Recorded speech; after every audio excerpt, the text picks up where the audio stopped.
Hey, I'm back.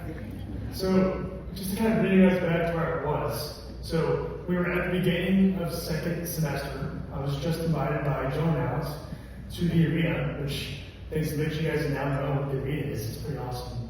And with the joy of the men at the arena really drawing me in. And that's kind of what made me start coming, you know? And I now think the arena is awesome. I mean, who doesn't want 180 dudes in one room? But going forward, I mean, I didn't really think the arena was always as awesome as I do now. Back in the day, second semester, I thought it was a chore. I didn't really want to go. I went because my buddies were going. But I'm kind of looking at it now, that's all right. So now we're going to kind of skip to that second year, my third semester, chronological. I am coming back as a sophomore. I'm much more committed to the arena. I'm starting to see the vision of the arena and why it's good and why I should show up every Wednesday and want to come.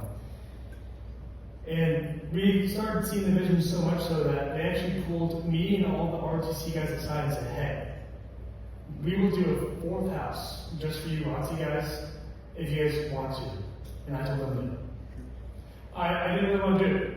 I was comfortable where I was at with the guys that I was living with, and I was no way going to be living in the household.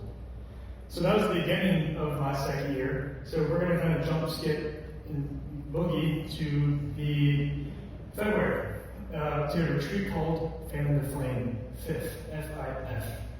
And with Fan in the Flame, it is a retreat that we host every single year that people get to experience the Holy Spirit almost every single time.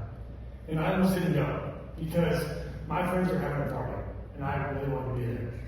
But I went anyways. I was a little angry, a little mad that I was there at Fan and Flame, but I went. And I encountered the Holy Spirit. It was great. It was familiar, and I needed it so desperately. And the thing I was most convicted about was household. And as I just told you guys, I said, heck no last time, so how's it coming up again? And I was really convicted, but I didn't really want to say yes until, of course, my small group leader, just so how it happened was Sam H. He's a first-year missionary now. And the very next day, after I got convicted, he gave a testimony about household and why it's good, and even if you don't want to do it, you probably should. So I was sold. And that weekend, I created a household. And the rest is history. I'm just kidding. Going forward, after Fan and Flame, 2 weeks later, EAs came out, enrollment allocation. And what that is, it's a ticket for me to continue in the Air Force RTC program so I can go on commission as an officer in the military.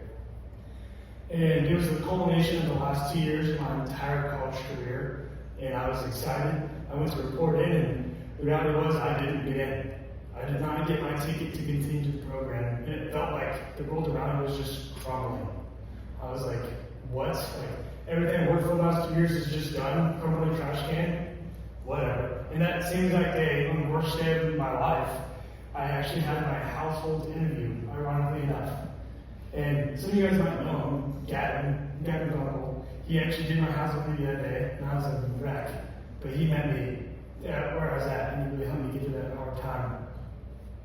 And so some time went past. I was ready to just commit to household, being Catholic, everything fully. Except 2 weeks later, I got a text on my phone, and it was my colonel at the FRC debt saying, "Hey Landon, we actually miscounted. Here you go. Here's your ticket." What? Are you kidding me? But something that really special that happened in that 2 weeks was God reprioritized my entire life. From beforehand, up here was ROTC and everything else, but now, going forward and ever since then, the faith in Jesus Christ has been the center of my life, and everything else has fallen in from that. So, I say this